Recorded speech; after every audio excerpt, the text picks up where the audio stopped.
Zouf Lawan, j'espère que vous allez bien. Race One. Pour ce débrief assez exceptionnel du match Maroc-Portugal. Cette qualification et ce nouveau match légendaire pour le Maroc. Cette nouvelle qualification pour le Maroc. C'est la première fois qu'une équipe africaine euh, atteint la demi-finale d'une Coupe du Monde. C'est quand même quelque chose d'exceptionnel. Les Marocains, il est tout simplement exceptionnel, avec la même organisation, avec la même vision, avec le même état d'âme, avec la même énergie qu'on a vu face à l'Espagne. Ils ont répété les efforts, ils ont répété avec un autre match exceptionnel de Bounou, un autre match exceptionnel de Saïs, un autre match exceptionnel de Hakimi, de Ounahi quand même, faut dire les choses. Donc on va débriefer le match, Agui. Et l'Angleterre contre la France, on va parler parce que le match mais il se joue. Donc j'ai préféré faire cette vidéo et ce débrief spécial le match avec le Maroc pour parler un petit peu de pas mal de choses concernant le match Maroc-Portugal. La première chose, c'est qu'on a eu beaucoup de choses et beaucoup d'images assez extraordinaires. La première image qui est pour moi qui résume aussi le match à Guinée, c'est c'est euh, l'élimination du Portugal et c'est les larmes de Cristiano Ronaldo. Ça, c'est une image qui est assez frappante parce que يظل نهضر في l'élimination du Brésil في les larmes de Neymar. J'ai mis un petit peu en avant l'élimination du Brésil en parlant vraiment du côté assez restreint la Croatie. J'aurais préféré ça le Brésil parce que la Croatie, c'est quand même une équipe qui a été finaliste de Coupe du Monde en 2018. C'est une équipe qui n'a rien proposé tout au long de 90 minutes et même des 120 minutes contre le Brésil. C'est une équipe qui a frappé une seule fois au but. C'est quand même assez surréaliste. Un seul tir cadré, un but. C'est quand même très très restreint pour une équipe qui possède des joueurs exceptionnels et qui a ce vécu et qui a déjà atteint les demi-finales en 98. C'est une équipe qui a toujours été, si on peut parler seulement des dernières années, ils ont été quand même une équipe assez solide et assez légendaire en Coupe du Monde. Donc on s'attend un peu plus pour la Croatie. Mais là, on parle du Maroc. On parle d'une équipe africaine qui n'a jamais dépassé les quarts de finale. Seulement 4 équipes ont atteint les quarts de finale. Ghana, Sénégal, Cameroun et le Maroc. Et là, on a une équipe qui va aller chercher une autre nation, le Portugal, avec des légendes comme Cristiano Ronaldo, avec des joueurs aussi talentueux, Félix, Bernardo Silva, Bruno Fernandes. Il y a beaucoup de joueurs de très très haute qualité. On a vu le Portugal face à la Suisse sans Cristiano Ronaldo mettre à 6 buts, 6-1 contre la Suisse. Donc l'élimination de Cristiano Ronaldo, c'est vrai qu'il y a ce côté où on attendait vraiment que Ronaldo il finit sa carrière en mieux. On n'attendait pas vraiment Ronaldo se faire éliminer en quart de finale. Mais moi, je sais pas où me mettre quand on parle de Cristiano Ronaldo, surtout sur les dernières années. Il n'est pas titulaire en club. Il n'était pas décisif on va dire, dans les matchs les plus importants de Manchester United. Cristiano Ronaldo, depuis sa sortie du Real Madrid, à part la première saison, et je l'ai répété souvent, la première saison à la Juve, et c'est un joueur qui vit avec ses statistiques. Il vit avec des buts qui marquent, mais dans le jeu, il est, il est pas impliqué dans le jeu, dans n'importe quelle équipe. Et c'est ça qui pousse des entraîneurs à le mettre sur le banc parce que tu peux plus t'appuyer sur lui, il peut plus faire la différence balle au pied, il peut plus faire la différence avec des mouvements. On dirait que c'est un joueur qui sa palette de jeu a disparu du jour au lendemain. C'est quand même assez surprenant, mais une chose est sûre, c'est que avant peut-être il avait le physique, il avait cette tonicité, et je me rappelle bien des 3 saisons, des 3 derniers titres de Ligue des Champions, le triplé avec Zidane en Ligue des Champions où il était sur la Ligue des Champions, il a mis 3 triplés en huitième de finale. Cette saison-là, il faut juste rappeler l'équipe de malades qu'avait le Real Madrid. Ronaldo, c'était la finition. Il avait une équipe de malades. Donc Ronaldo, il a besoin de cette équipe qui s'appuie sur lui et lui qui joue la finition. Et malheureusement, même ça, il ne peut plus le faire. Même ça, il n'est pas finisseur. Mais Ronaldo, il a besoin, même à Manchester United, on l'a vu, il n'arrivait pas à marquer, il avait besoin d'un penalty.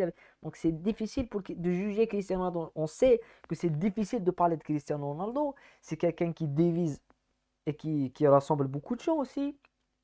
Donc il y a ces fans de Cristiano qui vont te dire non, non, mais dans le jeu, on aime Cristiano Ronaldo, on n'a rien contre lui.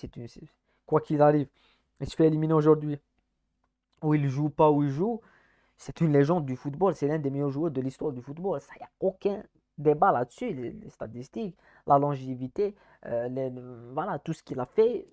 Mais il faut reconnaître aussi que l'âge, on a vu ce que ça donne et que même si tu veux être Cristiano Ronaldo, il peut plus être Cristiano Ronaldo. C'est ça le problème de Cristiano Ronaldo. C'est ça. C'est qu'il a mis son standard très très haut. Donc c'est difficile pour lui de se surpasser, malheureusement, pour Cristiano.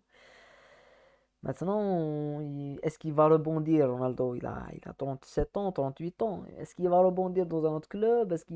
Pour moi, Ronaldo, il doit aller en Espagne ou même en Italie, dans des clubs où il n'y a pas beaucoup de rythme. En Angleterre, il ne peut plus. Et même, on le voit peut-être aller dans les pays de golf, je pense pas, mais bon. Mais en tout cas, sa carrière internationale, elle est vraiment. Je pense qu'elle est terminée parce que il n'a pas joué les matchs à élimination directe. Il n'a pas été titulaire. Et il n'a pas été aussi. C'est une statistique qui est terrible. Ronaldo n'a jamais ni marqué ni fait une passe décisive, n'a jamais été décisif en finale, en phase finale de Coupe du Monde. C'est-à-dire qu'à partir des huitièmes, il n'a jamais marqué ni fait une passe décisive. Et ça, c'est cruel pour ses statistiques. Malgré qu'il a fait une statistique exceptionnelle, c'est de marquer dans 5 Coupes du Monde. Voilà, c'est compliqué. Mais bon, ça, c'était le côté portugais Cristiano Ronaldo qui est rentré en deuxième mi-temps, mais qui n'a pas pu aider son équipe. Il y a une autre image qui est exceptionnelle, c'est l'image de Pepe qui, à la 87e minute et à la 86e, il rate un but tout fait. Je pense que c'est la dernière meilleure occasion avec celle de Joao Félix. Et tu as Liamir qui est le joueur, le défenseur marocain qui lui embrasse le crâne. Cette image, elle est tout simplement exceptionnelle parce que tu as d'un côté Pepe, et dans les déclarations de Pepe, on a vu qu'ils étaient un petit peu assez remontés contre l'arbitrage. On a parlé hier de Gil Manzano côté Argentine, Pays-Bas. Et là, il y a la même chose avec Pepe qui a vraiment critiqué sévèrement l'arbitrage et il a dit comment ça se fait qu'un arbitre argentin continue d'arbitrer alors qu'il y a toujours une Argentine dans le lot. Et il a dit qu'il fallait donner le titre à Messi. Donc c'est quand même très très compliqué parce que je pense que Pepe, il n'a pas perdu à cause de l'arbitre ce soir. Il a perdu à cause, premièrement, de cette équipe. On va la voir, cette équipe-là. De cette équipe et de ce monsieur. A perdu à cause d'une organisation exceptionnelle. On l'a salué, on l'a même détaillé face à l'Espagne. C'est la même chose. Et plus que ça, parce qu'en premier mi-temps, on a vu cette équipe du Portugal. C'est la différence entre le, la qualification du Portugal, même si en deuxième mi-temps, la possession pour le Portugal était de 73 ou 75 contre 25 pour l'Espagne, pour le Maroc. Mais en premier temps, le Maroc était meilleur que le Portugal. Au premier temps, le Maroc a fait des transitions rapides à plusieurs fois contre cette défense du Maroc, du Portugal, en premier temps, on avait une position extrêmement stérile, avec toujours à essayer de passer sur le côté de Guerrero et une récupération du ballon. Et c'était le côté le plus puissant du Maroc, c'était le côté de Ounahi.